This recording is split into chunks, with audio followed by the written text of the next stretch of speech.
This video is for business leaders and entrepreneurs who want to invest in their learning and development and those of their employees, but want to do it in such a way as to assure that they're getting high quality content, high quality training, which unfortunately is not always so easy because of some of the techniques used by dopamine dealers.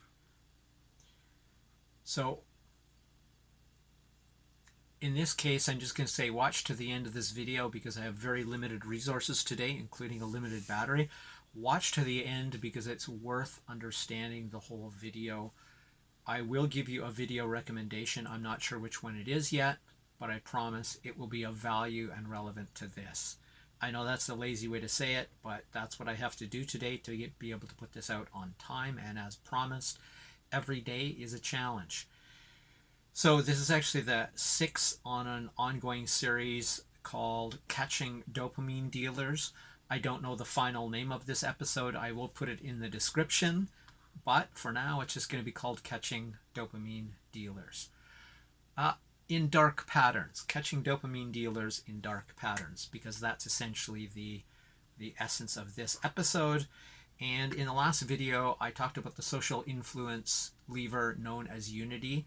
And it's a special one, not only because it's the one that Robert Cialdini most recently added. It used to be 6 levers of influence or 6 types of influence. He added this one at the end as he's sort of improved his psychological model of social influence.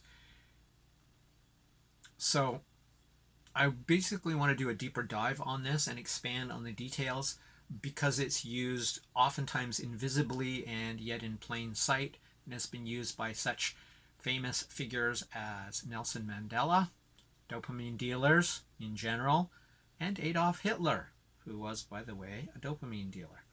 So unity is any social influence technique that increases the sense of connection, belonging, or unity in a group and between its members.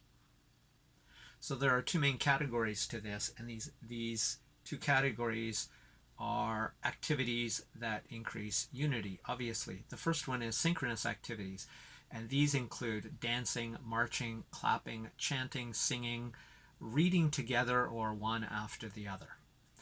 So those are just some examples of synchronous activities, and the bond among members and the compliance of the group to its leaders goes through the roof when these activities are engaged in repeatedly.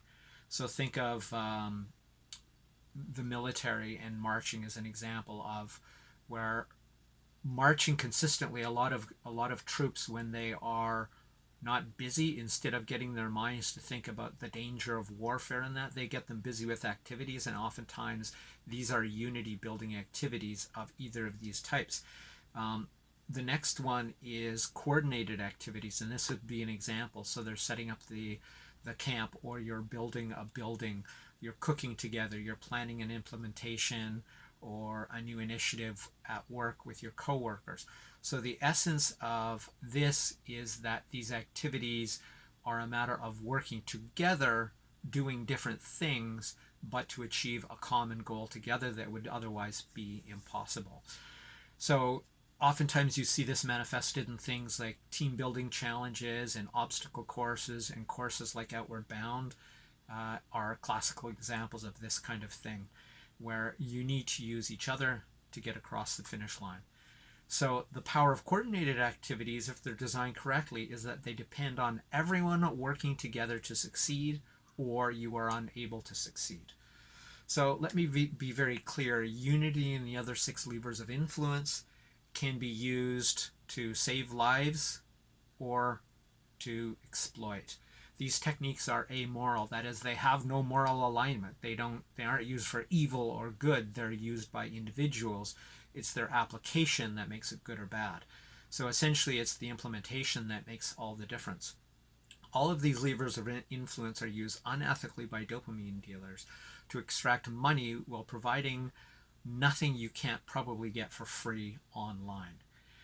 Most or all of the content you get from a dopamine dealer's products are cookie cutter and don't specifically address how you can turn your new empowering beliefs or mindset into the success they promise.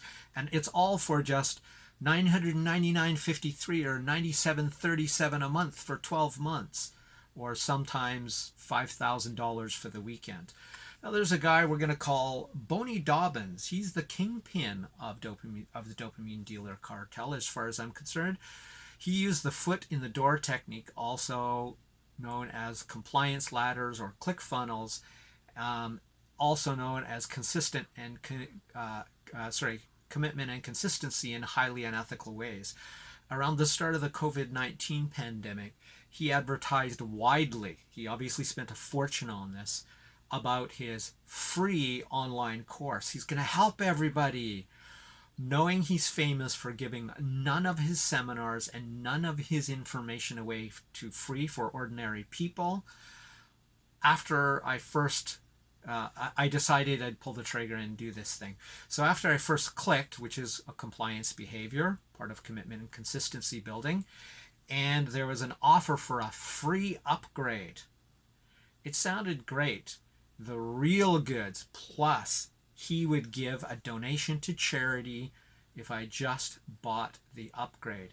It seemed pretty good until I realized what they were actually saying. What he was actually saying is, if you buy this course, a portion of your money goes to charity. I was totally cool with giving money to charity, but I just didn't have the money available to do that. So I was like, well, that's nice, and maybe I'll do the upgrade some other time, or the next time he offers it, if ever, but I need the free course.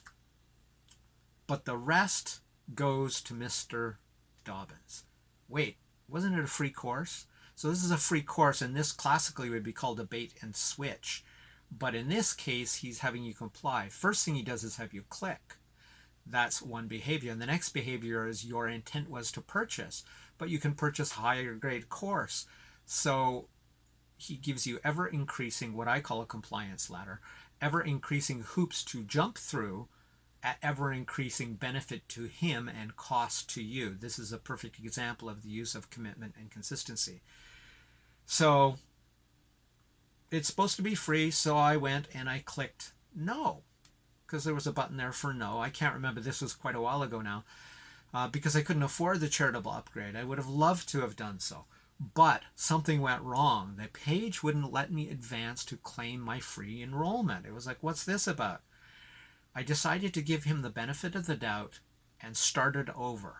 It still didn't work. And again and again. I probably tried this 5 or 10 times, and for some reason the upgrade button was free, available, giant, and easy to find. When you clicked no on the upgrade, it took you to a page which seemed to have no obvious way to claim and register for this course. To be fair, it was probably hidden, invisible, clickable word button somewhere on the page. This is what you call a dark pattern, and it's commonly used by unethical marketers, free tax software sites where it's free, but it's really complicated and confusing to actually go through the process. It's been designed to be confusing and complicated, but another one that's used for it is insurance claim forms. And in general, scumbags use this to hide the free option or make completion of the free option, to claim the free option, so exceptionally difficult that you give up and pay for extra help or an upgrade. So they never really want you to do it. It's not that they haven't denied it, so they're not technically lying, but they just make it so difficult, confusing, and cognitively challenging, and hide it, but don't deny it, to get you to pay. It's basically the moral equivalent to hiding an emergency exit sign in a movie theater and then offering a premium, well-lit, visible, paid exit. I sent a message to them about what happened, expressing my moral outrage about the exploitation of COVID and the compliance funnels to profiteer by manipulating people into buying what is a deceptively advertised product as completely free. I told them if they didn't know what a compliance ladder is, ClickFunnels, using commitment and consistency, they weren't qualified to teach what they were selling, which was a course on ClickFunnels, which most of you are probably, or sales funnels, which most of you, I assume, are familiar with. Okay, If it were just a repeated glitch on the site, no problem. So I'd sent them the message. If it was just something, a repeated glitch, and there was a technical problem, they could have replied to me and registered me manually from the back end of the site. But instead, they never did. This is a classic example of dopamine dealer behavior. So why do you suppose that is? I couldn't get in. It was impossible to find the free version. Could it be that the limited number of registration, scarcity and loss aversion, I just didn't get in time? Well, this was like immediately after the advertisement. Could it be? Yes, but it's unlikely because first of all, it's online and digital. So the limited registrations is essentially a lie, potentially, depending on how they worded it, and I don't remember. But I couldn't find anything free, but I bet if I'd clicked on the paid version, there would have been plenty of seats available. Finally, Bonnie Dobbins is famous for ending his big week-long retreats, which cost $5,500 to $7,500, plus travel, plus lodging, and meals for a week, with a Firewalk Fraud at the end. And the reason I call it a Firewalk Fraud is there's nothing to do with mind over matter or you changing your physiology or mindset or belief. That is all absolute scientific horse shit. It isn't changing your physiology. All it is about the thermal conductivity and the proper properties of ashes. That is, ashes have a low thermal conductivity coefficient. So as long as there's enough ashes over top of red hot coals, when you walk across them, as long as you don't walk too slowly, nobody would burn. You could go there the first day and walk across them. It's all in the preparation of the coals. It has nothing to do with anything else. And I'm going to leave it there. I just wanted to show you an example of people using dark patterns, which are not illegal, but deeply and highly unethical, deceptive practices that dopamine dealers, like whatever I called his name, Ronnie Dobbins, whatever you want to call him. He's highly unethical, and if you don't believe this, you can go look at Trustpilot to see some of the problems people had getting refunds when they wanted to get a refund for an expensive retreat, which was canceled as a result of COVID, and they were offered a free ticket. Well, hold on, it wouldn't be free because they had paid and they're not being given their money back. In any case, that's it. I believe this is Crush It Club 217. I know this is sloppy. It's because the technology is being a problem today. If you appreciate this episode, if you learned anything from it, please share the love by sharing this with somebody or sharing my channel with somebody. That's it for Crush It Club 217, catching dopamine dealers in dark patterns. My name is Tim B. Green. Bye for now.